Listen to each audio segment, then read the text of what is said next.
A eternidade está passando por aqui, onde ela chega, tudo se transforma. Fraternidade está passando por aqui, onde ela chega, o sentimento se renova e a tristeza vai, a alegria vem, semeando amor e fazendo o bem. Fraternidade que não para de crescer, é como um fogo que aquece, ilumina o próprio ser. Fraternidade, como o próprio nome diz, pois é cuidando uns dos outros que a gente é feliz, e a tristeza vai e a alegria vem, semeando amor e fazendo bem. Leva-me onde as crianças e adultos necessitam de carinho e de amor. E nesse solo africano que eu me torne mais humano e apacente toda dor. Somos um só povo, um só coração, caravanas em profunda gratidão. Juntos a Jesus, que brilha e conduz, corações fraternos, cheios de luz, seja também você a mudança que quer ver. Muzumu ioie, Muzumu ioie, seja também você a mudança que quer ver. Muzumu ioie, Muzumu ioie, seja também você a mudança que quer ver.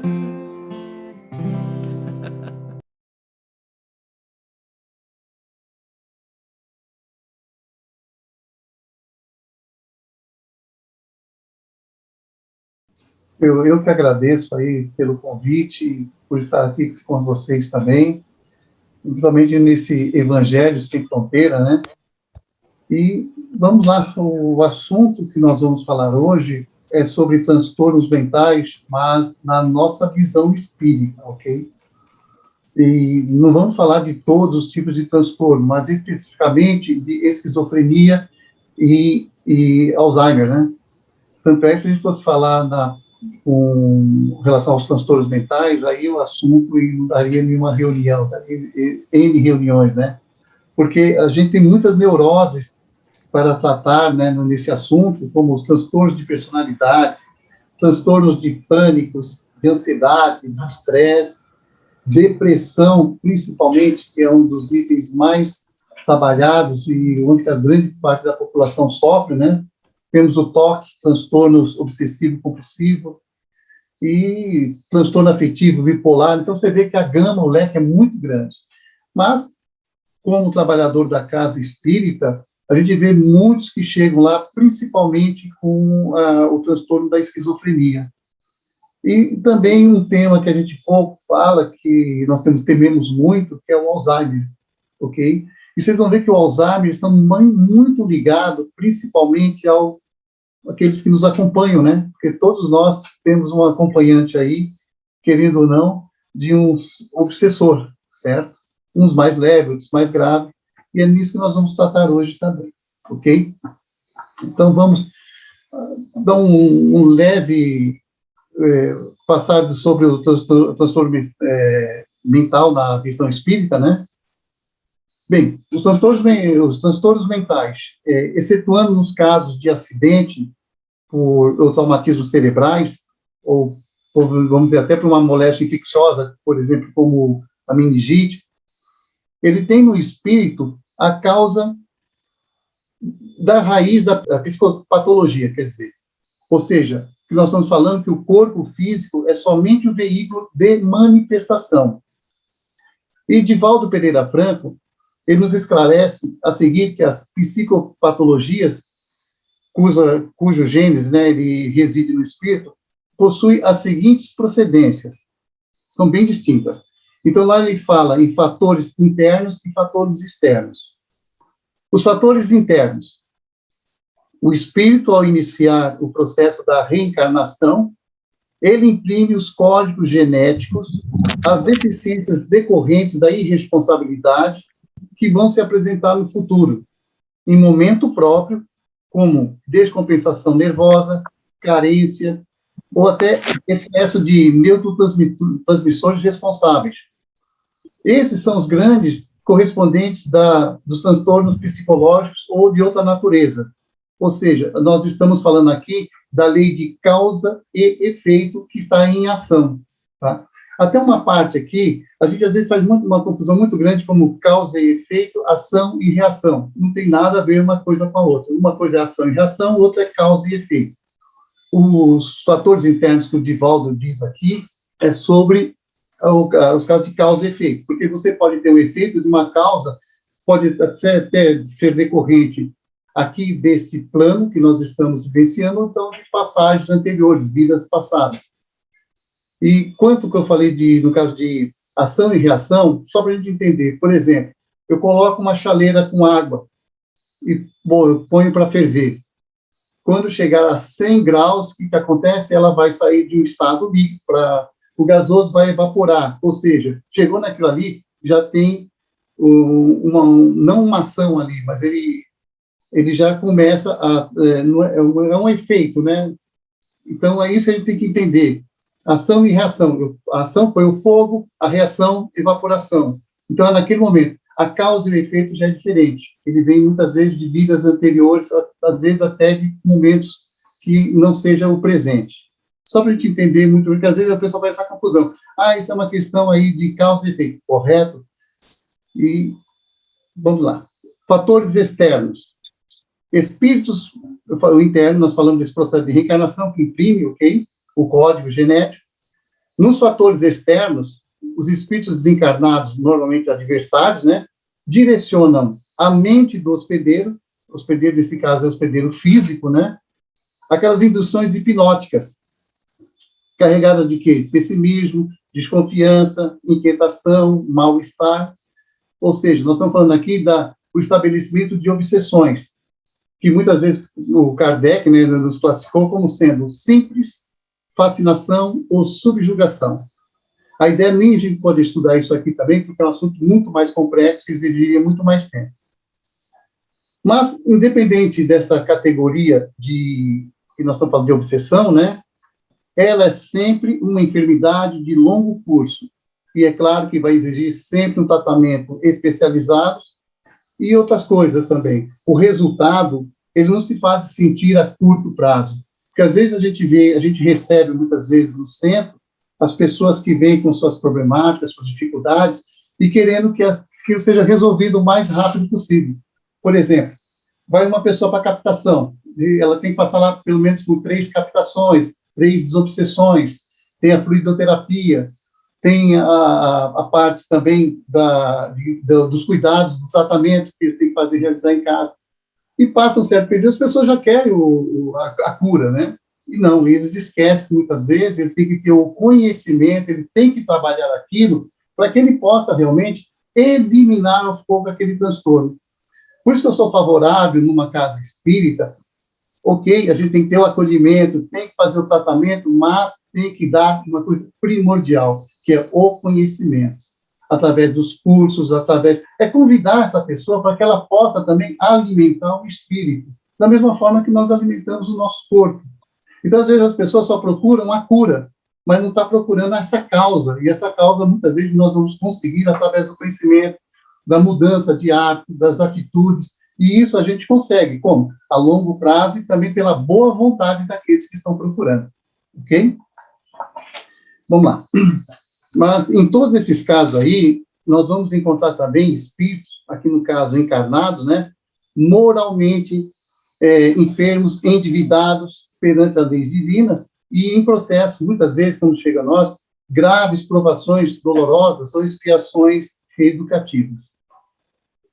Independentemente da categoria, a obsessão é a enfermidade de longo curso, exige tratamento longo, como foi dito, E somente quando houver a alteração do comportamento mental e moral do enfermo, é claro, sempre direcionado para o amor, para o bem, aí sim consegue sensibilizar quem? A ele também, mas principalmente aqueles que são os seus perseguidores. E é daí, então, que a recuperação, ela começa a iniciar, aí passa a ser realmente um processo terapêutico com auxílio imprescindível de medicamentos por parte de reorganização cerebral dos profissionais. A ideia aqui, jamais nós, quando recebemos um pessoal assim nessa situação, é tentar diagnosticá-lo. Não, isso aí tem os profissionais próprios para isso, mas nós temos que ter, na visão espírita, o mínimo de conhecimento para acolher e saber tratar também desses irmãos.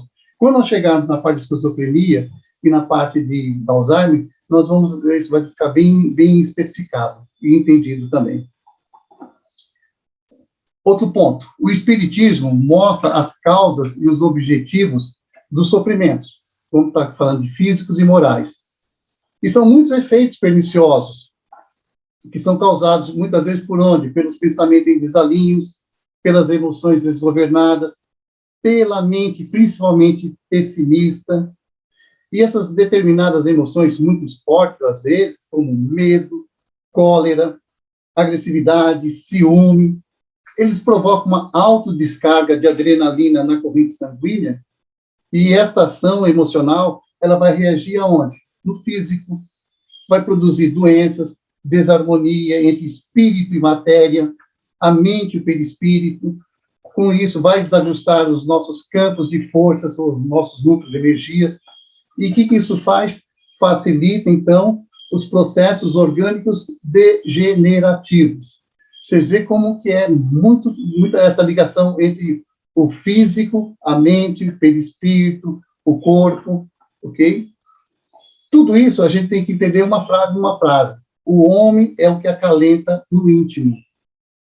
Então, sua vida mental, ela vai se expressar na organização emocional e física. E aí, é claro, que vai surgir os estados de equilíbrio, de desarmonia, nos quais eles se movimentam. E quando ocorre a ruptura do equilíbrio entre consciência e corpo, irrompe, então, as enfermidades, as quais expressam, muitas vezes, a reação que vai se estabelecendo, ok? Então, uma vez esclarecida a criatura, ela tem a oportunidade de compreender que o que esse sofrimento que ele está passando, ele é justo e não um castigo de Deus ou obra do acaso. E quanto mais consciente o ser, mais saudável os seus órgãos para o desempenho daquelas tarefas. É isso que eu digo quando a gente tem, por obrigação, no acolhimento e no tratamento espiritual, principalmente nos centros desses casos, é trazer para ele a compreensão e torná-lo mais consciente e ajudá-los através do quê? Não só das palestras, mas principalmente dos estudos. Isso vai dar o que a ele? Elevação moral, renovação espiritual, aquele ser humano que está ali contigo, né? Introspecção, alegria, reflexão, cultivo de ideias superiores, ok? Não é basta apenas fazer a oração, tem que ter também terapias avançadas, efeitos vibracionais positivos, e a gente consegue isso nesse acolhimento, no atendimento, ok? Então, isso seria uma breve passagem sobre falar sobre os transtornos mentais na visão espiritual, ok? Tudo bem, então, pessoal? Vamos passar, então, a falar especificamente da esquizofrenia, tá? Alguns livros eu estudei para passar esse assunto, também tenho consultado muito eles. Um deles é no livro Loucura e Obsessão, de Manuel Filomeno de Miranda. Esse livro psicográfico, por isso que eu falo do Divaldo, a gente tira desse livro também. E ali a gente encontra um comentário bastante importante, feito por Bezerra de Menezes, que diz o seguinte, abre aspas, a esquizofrenia é enfermidade muito complexa nos estudos da saúde mental. A consciência individual não se poupa quando se descobre em delito, engendrando mecanismo de autorreparação. A esquizofrenia se encontra no paciente de forma latente, pois o indivíduo já nasce com ela. Fecha aspas. Então, assim fica claro que o esquizofrênico, ele traz já consigo pesados débitos que, como consequência, vai se manifestar no corpo físico através dessa enfermidade.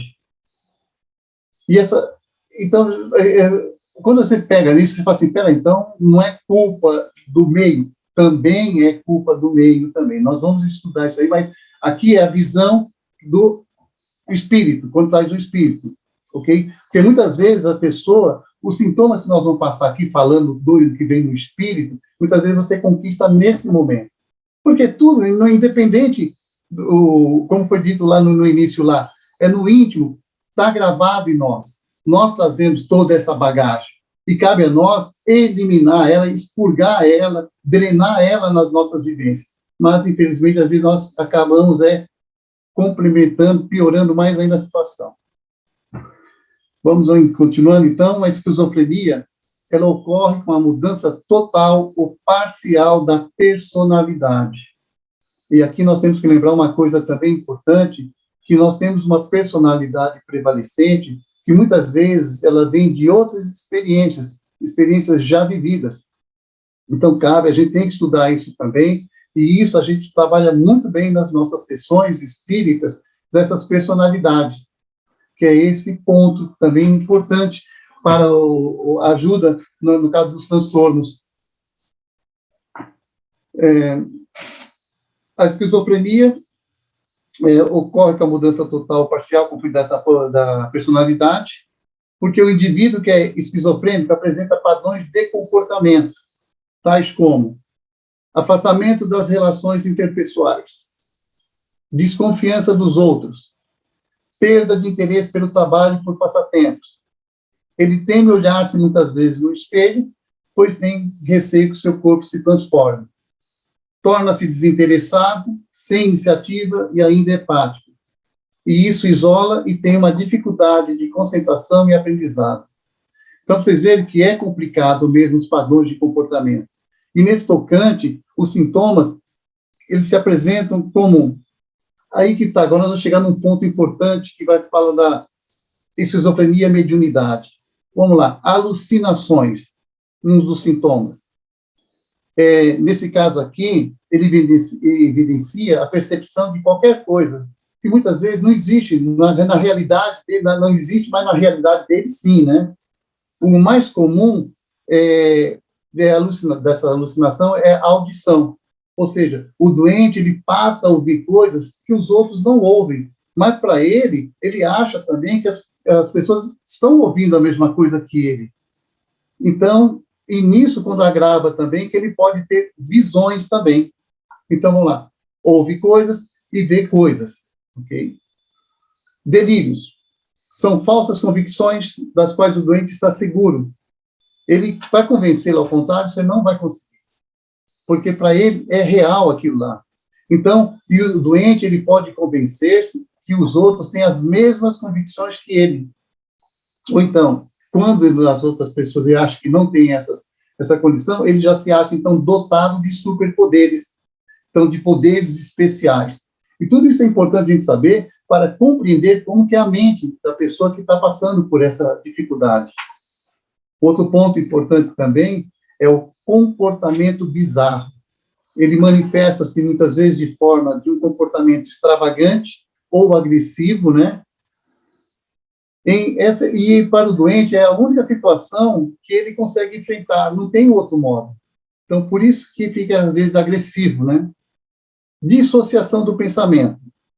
É um outro sintoma que, na prática, é uma distorção da forma de pensamento.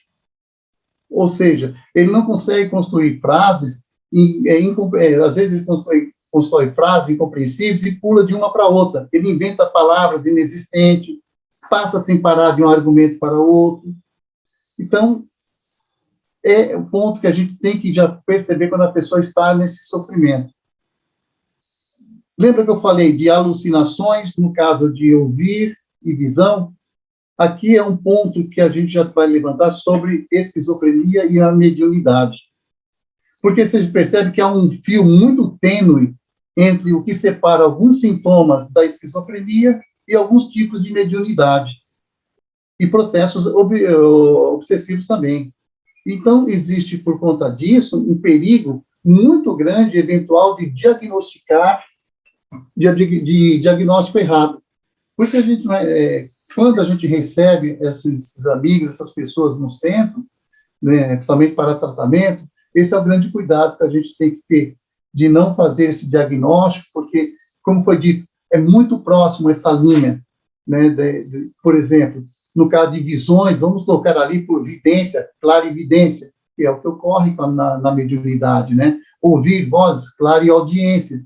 Então, como nós já vimos, o esquizofrênico, ele já vem e tem alucinações, ouve vozes, tem visões, mas são características também de sinais de mediunidade.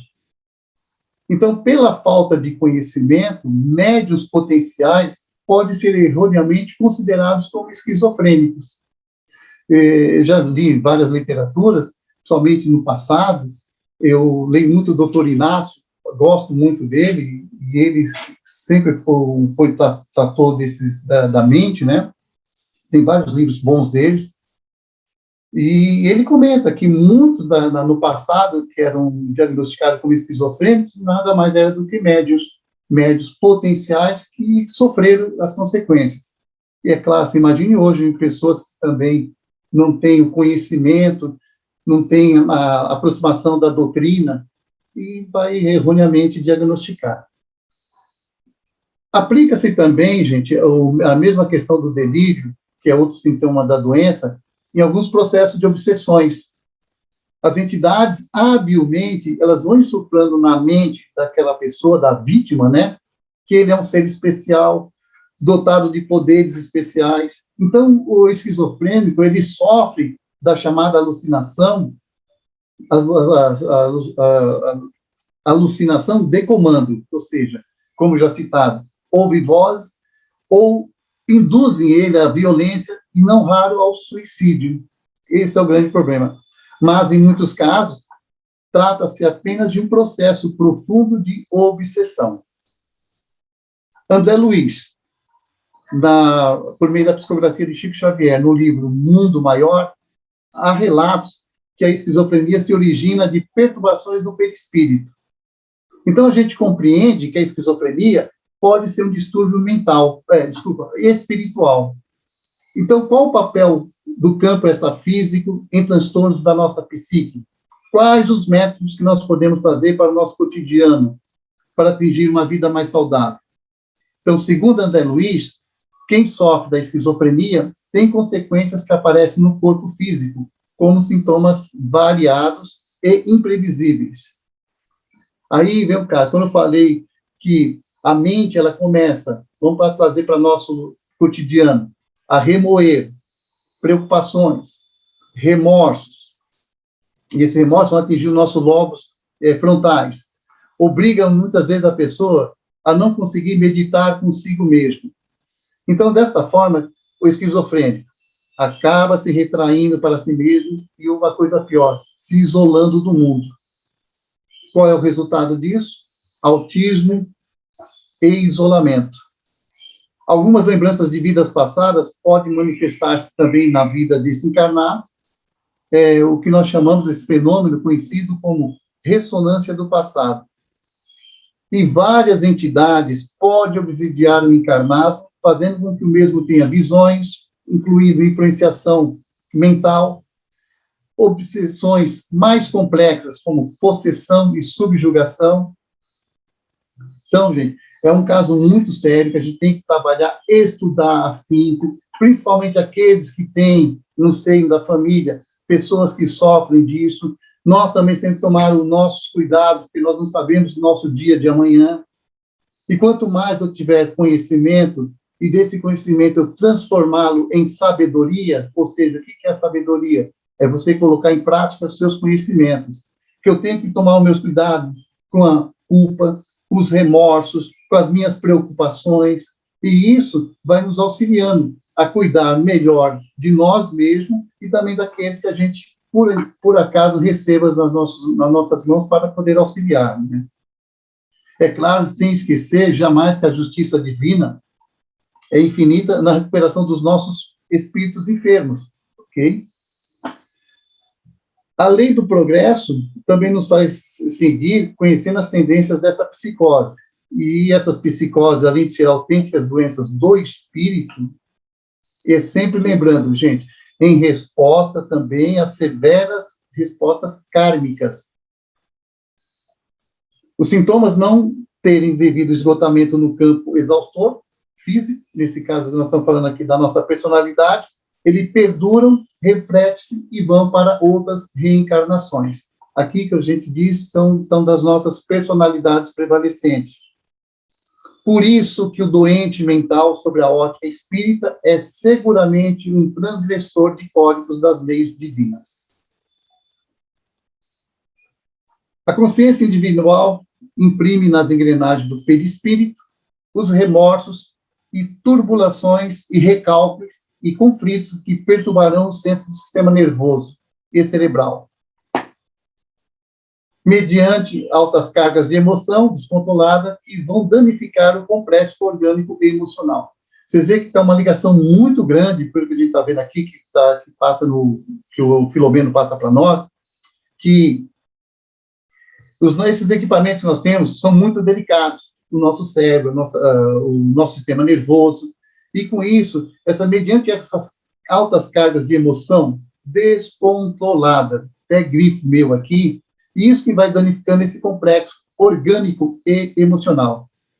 Noutras vezes, fazendo o desejo de fugir à sanha de inimigos também, o espírito ele busca o corpo como um refúgio e ele acaba se escondendo, bloqueando centros de lucidez, de afetividade, e vai ter o quê? O que se responde? Indiferença, insensibilidade naquele paciente. Aí está um ponto que a doutrina espírita, ela vem nos alertar para as famílias que possuem os portadores de esquizofrenia, que trate os pacientes com amor, que procurem conhecer todos os sintomas da doença e, principalmente, que cuide de si próprias, porque, caso contrário, a gente não vai conseguir ficar com o estresse comum dessas situações. Então, aqui a gente fala, é importante, qual é a ideia, inclusive, nesse assunto que nós estamos tratando aqui? É de alertar, é um sinal vermelho que isso, muitas vezes, está tão próximo de nós e nós não estamos percebendo. Muitas vezes, é ocasionado por certos inimigos que nós conseguimos, não muitas vezes, em vidas passadas, a gente tem que acabar com esse obsessor, vem tudo lá do passado. Não, a gente muitas vezes consegue eles de graça. Como? Através das minhas atitudes, através dos meus pensamentos. E isso eu vou atraindo, vai mexendo com as minhas emoções. E se eu já tiver imprimido no meu código, no meu DNA, certas problemáticas kármicas, eu vou mais facilmente trazer elas à luz e, sem conseguir drenar, está aí instalada a doença. Então, esse é o ponto maior aqui, que eu vejo nisso tudo que nós falamos aqui. A doutrina vem nos alertar para que as famílias que possuem portadores de esquizofrenia, que tratem o paciente com amor, procurem conhecer todos os sintomas desta doença e, principalmente, se cuide a si próprios, ok? Senão, a gente não tem como trabalhar esse lado, todo esse estresse que nós vamos adquirir e receber, ok? Deixa eu ver pelo horário aqui, tá ok? Então, vamos falar do Alzheimer, também segundo o Espiritismo. O Espiritismo, como nós dissemos, quase sempre oferece explicações kármicas, né, por uma boa parte das doenças. Mas, em alguns casos, fica muito claro também que certas enfermidades têm a sua origem orgânica, ou no próprio padrão vibratório da pessoa. Através de estudos, conhecimentos médicos, passado através de médiuns, o Espiritismo considera que o Alzheimer pode ter a origem em conflitos do espírito, ou seja, uma somatização de questões mal resolvidas durante a vida, que vai causando essas alterações biológicas. Aí, vamos lá. Estudando lá no livro, Nos Domínios da Mediunidade, né, psicografado pelo Chico Xavier, André Luiz ali explica que, abre aspas, Assim como o corpo físico pode ingerir alimentos venenosos que lhe intoxicam os tecidos, também o organismo perispiritual absorve elementos que lhe degradam, com reflexo sobre as células materiais. Fecha aspas. Então, dentro desse raciocínio, a doutrina espírita aqui apresenta duas prováveis causas para o desenvolvimento do mal de Alzheimer. Ok? Novamente, nós vamos estudar lá obsessão e o pior, auto-obsessão. Ok? Vamos lá, auto-obsessão. Infelizmente, né, como todos nós sabemos, que o processo de obsessão espiritual, ele fazem parte da encarnação, como eu disse lá no início, lá.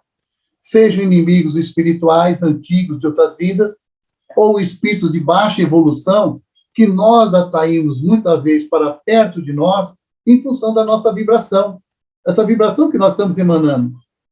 Porque o fato é que quase todas as pessoas são acompanhadas por um obsessor. A gente pode adquirir um obsessor de graça através dos nossos pensamentos, das nossas dificuldades de relacionamento interpessoais. Então, nós somos donos de nós, desses comportamentos, e nós atraímos. E muitas vezes, muitas dessas pessoas têm sorte de ter algum contato com o assunto. Aí sim, é que ele vai buscar ajuda. Mas aquelas que têm a vida, que passam a vida, né, desligadas da espiritualidade e sequer acreditam nos espíritos, essas sim têm muita chance de carregar um processo obsessivo. Aí, gente, ó, durante toda a sua vida. Opa, espera um pouco, o que isso tem a ver? Se eu carrego durante um período muito longo um processo obsessivo, é aí que entra o Alzheimer, quando a relação entre um encarnado e obsessor é intensa e prolongada. Mais à frente vocês vão entender bem esse ponto. Eu frisei para a gente gravar ele, tá? E como fruto dessa relação, né, vamos dizer, que tem alterações orgânicas, especialmente ao cérebro. Cérebro, sim, é aquele órgão do corpo físico mais próximo da consciência espiritual. E é por isso que seria, então, a estrutura material mais prejudicada pelas vibrações espirituais. Meu cérebro está aqui, mais próximo da minha consciência espiritual. Esse órgão sofre mais as interferências, as vibrações negativas, essas vibrações espirituais, são bombardeados por pensamentos e induções doentias. A matéria reflete essas vibrações e pode ser, então, alterada de acordo com elas. Olha que importante a gente entender sobre isso aí. Então, você vê, nós estamos, então, ali com essa relação, pode ser um obsessor de vidas passadas, mas principalmente aqueles que eu encontro no dia a dia. Todos nós sabemos que somos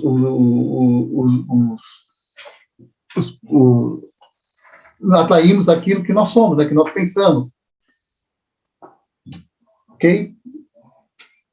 Como foi dito lá, as duas prováveis causas, segundo o nosso amigo André Luiz, né? O outro seria a autoobsessão. Agora, na autoobsessão, o processo é semelhante ao que acontece quando existe a influência de um espírito denso que perturba o encarnado. Só que, gente, porém, nesse caso aí, o obsessor é a própria pessoa. Como? Através do seu padrão de pensamentos e emoções, principalmente. Segundo a doutrina, esta parece ser uma das principais causas espirituais do Alzheimer. A autoobsessão é um processo nocivo muito comum em pessoas com rigidez de caráter, introspectivas, egocêntricas e portadores de sentimentos densos, como desejo de vingança, orgulho e a vontade. Como o espírito é contrário a tais sentimentos, né? O chamado da missão da encarnação fala muito alto, então inicia aquele processo de culpa, que raramente é racionalizado e identificado pela pessoa.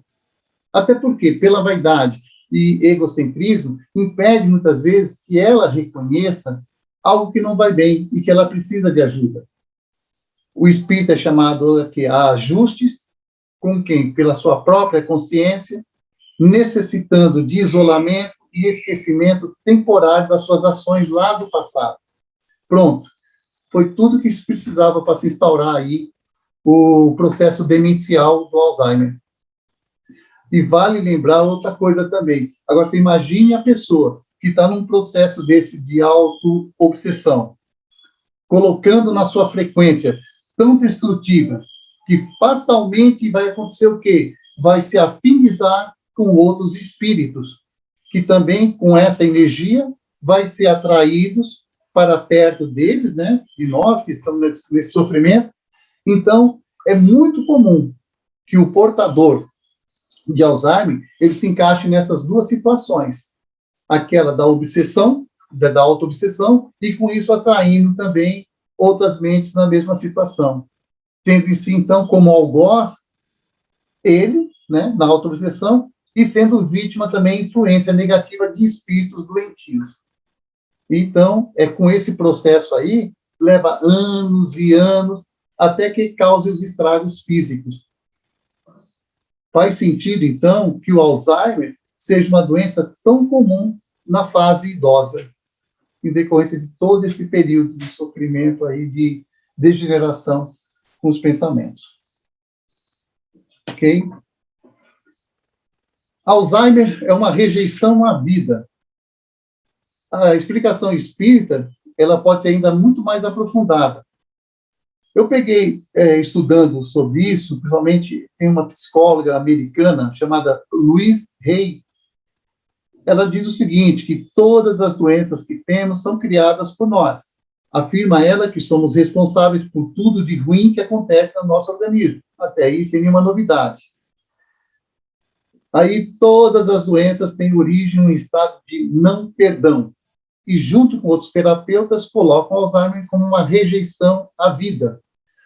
Essa rejeição que ela diz ali não é não ao desejo de viver, mas sim uma não aceitação dos fatos como ocorreram. Seja naquilo que nós podemos controlar ou aquilo que nos acontece que nos foge do nosso controle. O que acontece? O ser, ele vai, tristeza após tristeza, ele vai dificultando, depois vai a dificuldade que ele vai passando em cima de todas as ocasiões que ele sofra. E a pessoa vai cada vez mais tendo um sentimento de aprisionamento, aí vem aquela vontade de ir embora. Angústias, tormentos psíquicos, que vão durando a vida inteira, e muitas vezes, em origem de outras existências, vai sucumbir com aquela vida física dele, traduzindo em doenças. É comum, eu conheço, dentro do seio da família, aquelas pessoas pessimistas que sofrem. Poxa, cheguei na minha situação de vida, não consegui isso, não conquistei aquilo, deixei de ter isso, de ter aquilo, mas sempre voltado para o lado material. Essa pessoa é um grande candidato ao ter esse problema lá na frente, porque não percebe que esse pessimismo vai, como foi dito, vai deteriorando o seu cérebro, vai atraindo espíritos do mesmo naipe. E o que acontece? Você acumula durante períodos longos essa dissonância, esse sofrimento, essa empatia. E o que acontece? Está lá você instaurando, de repente, processos degenerativos que vão lá na frente aparecer. Ok? O portador de Alzheimer provavelmente possui uma incapacidade para encarar a vida como ela é, de aceitar os fatos como são. Qual os grandes problemas? As grandes perdas, traumas, frustrações, são os grandes responsáveis por fazer crescer essa vontade de não mais existir. E às vezes, gente, é tão forte esse desejo que o corpo físico, ele responde e ele acaba por atender a essa vontade. Então, a gente tem que ter muito cuidado com a nossa vontade. A vontade é inerente ao espírito. Então, a gente fica dando ordens, principalmente para o nosso cérebro. O nosso cérebro, ele é ingênuo. Por exemplo, nós vivemos de imagem. Então, tudo aquilo que eu passar, que eu falar, eu vou imaginar aquilo. Quer ver um exemplo? Se eu disser nesse momento agora, senhores, por favor, Não pensem na pantera cor-de-rosa. Não teve jeito. Nós já pensamos nela. Veio a imagem. Entendeu? Então, o que eu jogar para o meu cérebro, ele vai aceitar. Então, os grandes traumas. Eu não consegui, eu perdi, eu não tenho essa conta. Eu estou só descarregando isso para ele. E é claro que ele vai reagindo no corpo físico. E no início, lembra que nós comentamos aqui, volto até a repetir lá, que em alguns casos fica claro que certas enfermidades têm origem orgânica ou no próprio padrão vibratório da pessoa. Então, imagine uma pessoa vibrando isso a vida inteira. Não tem como chegar saudável na sua, na sua, na sua idade mais sênior, né? Ok? O cérebro, como nós estamos falando, né? Ele começa a se deteriorar de maneira irreversível, e o final é um corpo vazio, que vive, respira sem que uma consciência esteja realmente ali. Então, nesse caso aqui, a palavra consciência tem uma conotação ainda mais importante do que a espiritual, pois o espírito, que nós também conhecemos por consciência, né, ele está ali, mas a pessoa perde a consciência de si, do mundo, da sua própria história. E a coisa chega a tal ponto que os espelhos devem ser retirados ao alcance de um portador de Alzheimer, pois não raro eles se olham no espelho e não reconhecem a sua própria imagem. Eles esquecem o nome, esquecem a sua história.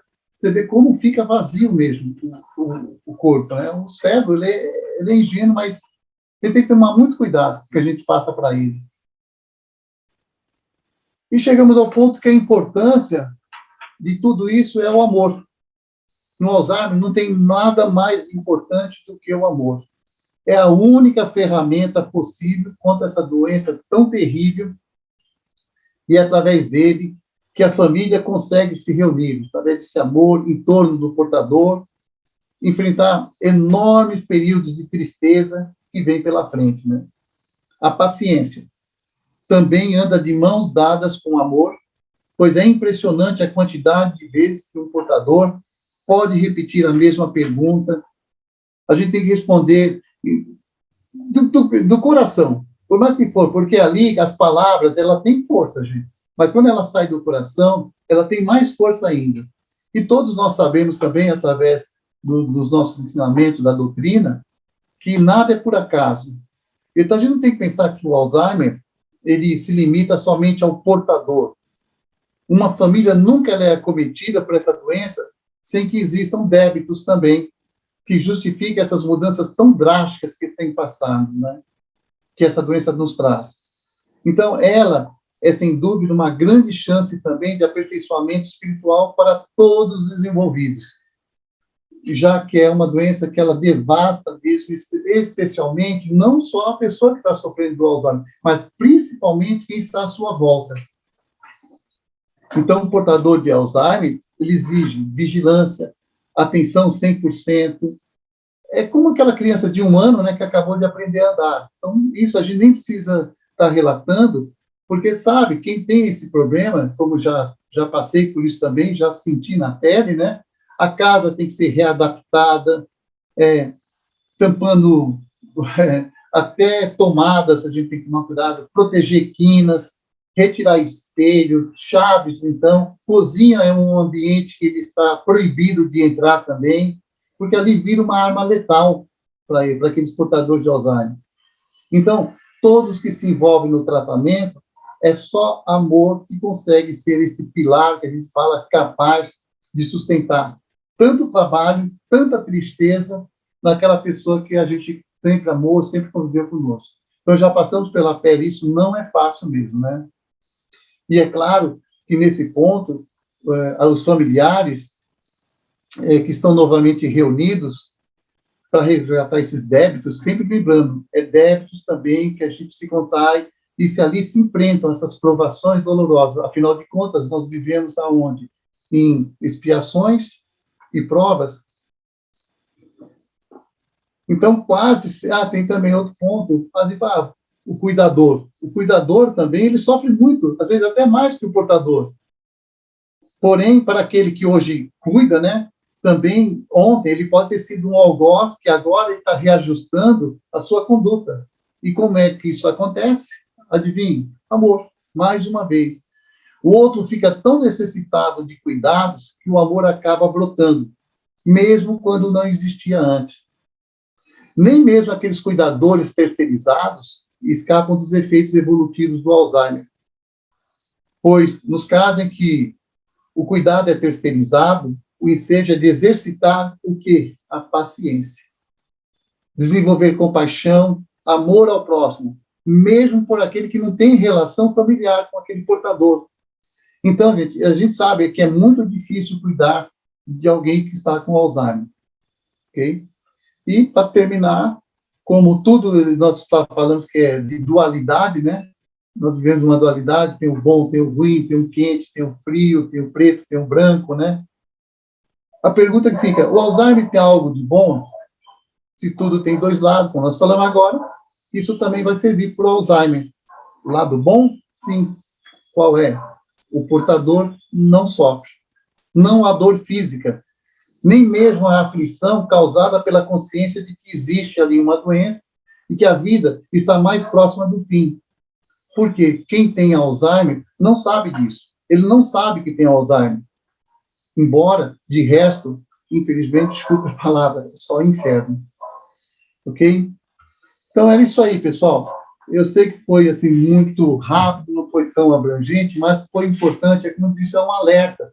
E você vê que nos dois casos que nós falamos aqui, que trabalhamos tanto do Alzheimer como da esquizofrenia, a gente tem ali algo em comum. É a obsessão e a auto-obsessão. A auto-obsessão, a gente tem que tomar muito cuidado com o nosso pessimismo. Aquilo que eu broto para dentro do meu cérebro, aquilo que eu fico acreditando que está acontecendo, que vai acontecer comigo. Eu não conquistei isso, principalmente carregamento da culpa, o remorso, até eu digo, arrependimento, a gente tem que ter sim. Isso é importante, para que eu não repita as coisas que realmente não foram boas, não foram legais. Então, arrependimento tem que existir, mas o remorso não. O remorso te consome, e consumindo, o que vai acontecer? Você vai deteriorando o seu cérebro. E é ele que realmente vai comandar. E nesse caso, a auto-obsessão. E como nós atraímos semelhantes se atraem, o que vai acontecer? Vou atrair mentes do mesmo pensamento, da mesma conduta, e isso vai prejudicando, a vontade está ligado, virou o quê? Um problema muito mais sério. Então, paciência, amor, muito amor e mais amor. É isso que a gente tem que ter, principalmente para com esses nossos irmãos que passam por isso. Sejam eles nossos familiares, sejam eles que nós estamos acolhendo nas casas espíritas, e sejam eles também o amor próprio, para que a gente também não caia nessa teia aí também. Ok? Gustavo, obrigado, era isso aí. Espero que pelo menos tenha sido feito o alerta, né? Barbosa, essa é a intenção mesmo. Barbosa, muito obrigado. Adorei. Dá para ver que você estudou bem o assunto e trouxe as conclusões sobre de uma forma muito bonita.